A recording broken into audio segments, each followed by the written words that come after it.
This video is part of a series where we build an entire FPV drone from start to finish. So if it feels like you're in the middle of a conversation that you missed the start of, that's why. If you're here for the information in this specific video, keep watching. But if you want to find out the full context for what's going on here, there's a link in the video description to the full playlist, and you might need to go back and start with video number 1. The next thing to do in setting up the quadcopter is to set up the auxiliary modes, also known as aux modes. And essentially what aux modes are is when you flip a switch on the controller to indicate to the quadcopter you want to do something, like you want to arm the quadcopter so you can fly it, and you have to flip a switch for that. You want to make the quadcopter beep so that if it's lost in the bushes somewhere, you can find it. You pull a switch or press a button on your controller for that. If you want to put the quadcopter into auto level mode, or you want to activate GPS return to home, you're going to flip a switch. All of those things are tied to aux modes. And I want you to think of setting up aux modes as having 2 steps. First, you're going to set up the controller so that the controller maps one of the switches to a certain channel. What's a channel? The communication between the controller and the receiver and the flight controller is divided into channels. And you can see here in the receiver tab all of the individual channels. One of the channels is for the throttle input. One of the channels is for the yaw input. And then there are all these other channels for the auxiliary functions. And with Express ELRS, we actually only have 4 aux channels. Why are there more of them here? That's not important. But we only have 4 usable aux channels, aux 1, 2, 3, and 4. So we're going to have 4 different switches that we can set up to do various different functions. So the first step is to tell the controller when I move this switch or when I press this switch, whatever control that I'm moving, here is the aux channel that it should relate to. And when that switch moves, that aux channel will move and the flight controller will see the aux channel moving.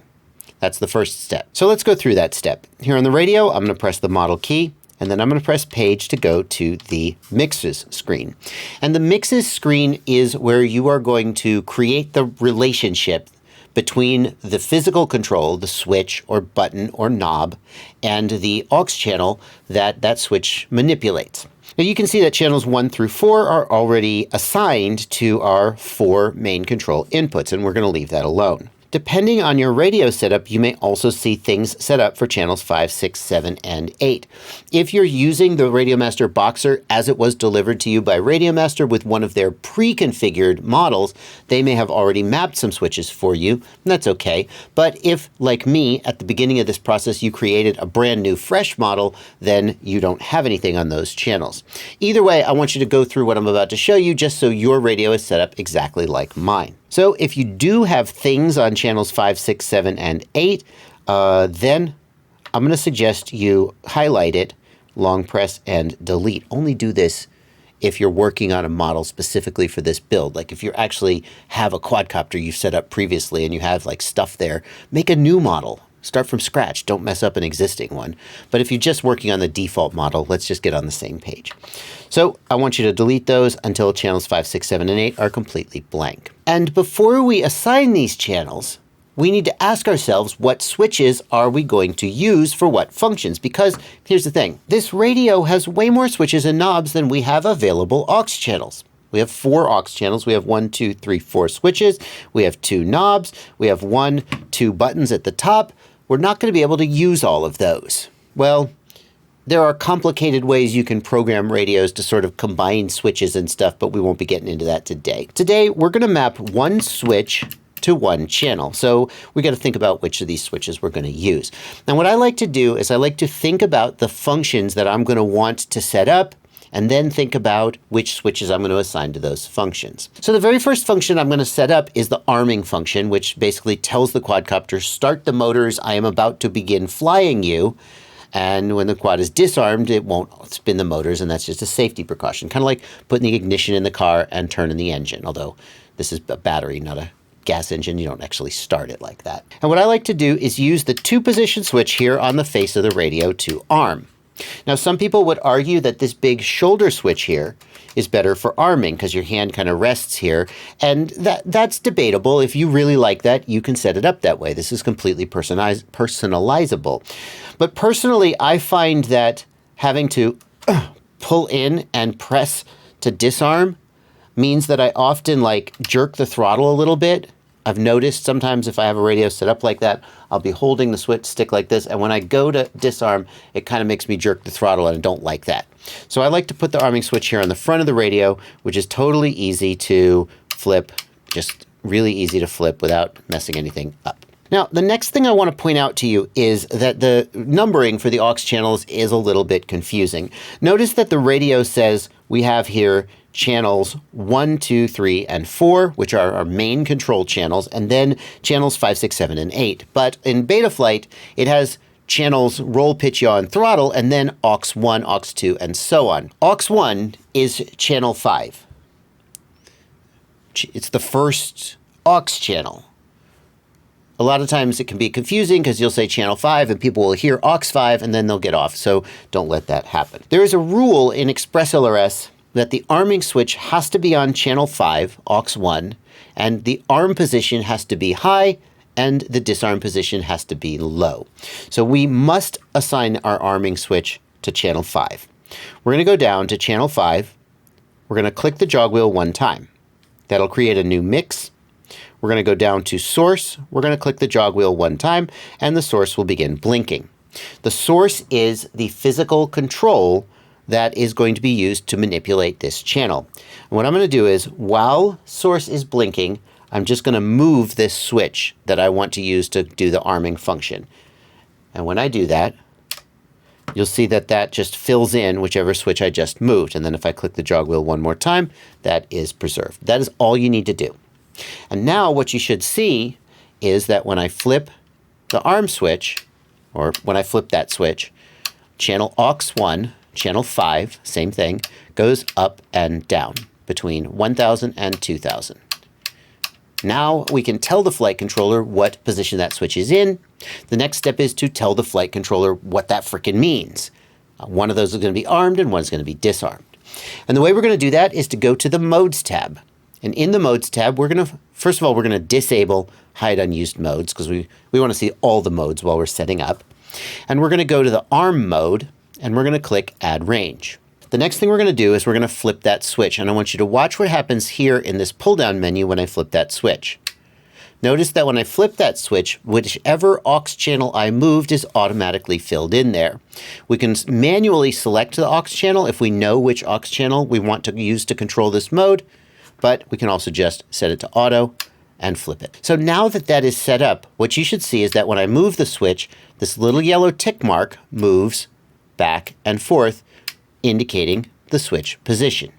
And the next thing we need to do is tell the flight controller what position is going to be armed and what position is going to be disarmed. And the way we do that is by moving this yellow range. I call it a range. Whenever this yellow tick mark is inside this range, then this mode will become active. And the simplest thing to do is to put that switch into the arm position. Well, which position is the arm position? It turns out that with Express ELRS, we don't have a choice about that because the arm has to be high. So we must move this up here. And we're going to hit save. And now we see the mode turns red, indicating that the flight controller realizes that we should be armed. This mode should be active, but there's a reason that it's not allowed to do that. And the reason is that the flight controller will refuse to arm whenever USB is plugged in, because it's like, hey, you're programming me. You're clearly not wanting to fly, and it'll for safety reasons. So now we've got it set up where if the switch is down, we are armed. If the switch is up, we are disarmed. I actually hate that. Lots of people like it that way. And the reason they like it that way is there's a convention in the RC hobby that the default position for all your switches is pushed away. And so people will, before they power up their controller, they'll just kind of go, their switches are all in who knows what position, they'll just kind of go and push all their switches away. And then they know that that is their neutral default position. When they power up their multi-rotor or their aircraft, everything is going to be whatever the default position is in their sort of setup. But frankly, I like to push away to arm and pull towards to disarm. I don't know why. I'm not going to try and justify that decision. I've always done it that way. If you want to, you can do that as well. And I'm going to show it to you because some people say, Express ELRS forces me to have the switch be a certain way. I have to have the switch be down to arm and up to disarm. Express ELRS, how dare you? This is a fully programmable radio. It can do whatever you want. So what we can do is we can go back to this mix. I've actually still got it loaded up here in the mixes. This is the mix for channel 5. What we can do is we can change the weight from 100, and I'm going to just roll that down to minus 100. What that's going to do by putting minus 100 for the weight instead of 100 is it's going to invert the channel. So now the switch position being down is disarmed and the switch position being up is armed. Do whatever you want. It's up to you. All right, I'm going to save that. Now you can see here in the Modes tab that there are a lot of different aux modes that you could set up. We're not going to go through all of them. I actually have a video I did once a little while back where I went through every single one of these modes and explained what they are and what they do. It is a super long and boring video that it still has a lot of views. Apparently a lot of you people like that stuff. I'll put a link to that in the video description if you'd like to bore yourself to sleep someday. But for the most part, I think we should focus on the main modes that I set up on all of my quadcopters and the ones I think you should start off with. And the next one we're going to set up is angle mode. Angle mode means that the aircraft will auto level. When you center the stick, it'll level back out again. A lot of beginners like to start flying in angle mode, although you can't do flips and rolls. So if you're going to be doing serious racing or freestyle, you're going to be you're not going to be in angle mode, but it's good to start off that way. And what I like to do is have angle mode be on a 3-position switch. And I like that switch to be on my right hand because the arm switch is on my left hand. And then the other, I just like to have my other hand doing the angle mode. So what I'm going to do is I'm going to use this 3-position switch. It's switch SC on top of the radio. And the first thing I need to do is set up a mix. So here in the mixes screen, I'm going to go down to channel 6. Doesn't matter which channel we use at this point. Only channel 5 is special for Express LRS with the arming mode. In channel 6, we're going to go down to the source. We're going to click the jog wheel one time, and then I'm going to move switch SC, just move it at all, and switch SC will get picked up here. And when I do that, we can also see in the receiver tab that when I move switch SC, now channel aux2 is moving to 3 positions. It's a 3-position switch, so we have 3 positions that the channel will be in. We'll go back to the Modes tab. I'm going to take angle mode. I'm going to hit add range. While this is set to auto, I'm just going to move switch SC, and it's going to pick up aux2 as the aux mode or the switch that's controlling this.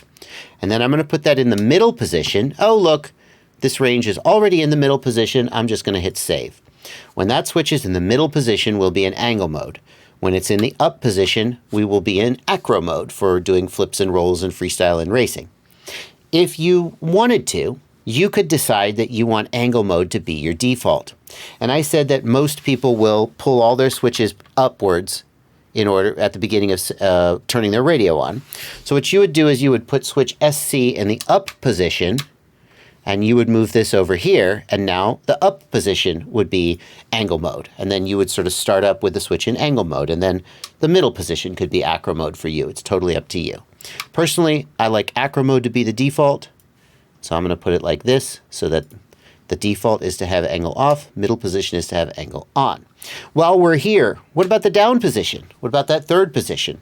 I like to use that for turtle mode, and let's go ahead and set that up as well. What turtle mode refers to is if you crash and the quadcopter is upside down, if you can activate turtle mode, and it'll flip the quadcopter back right side up again. Confusingly, Betaflight calls turtle mode flip over after crash. I guess that's the official name, but everyone calls it turtle mode.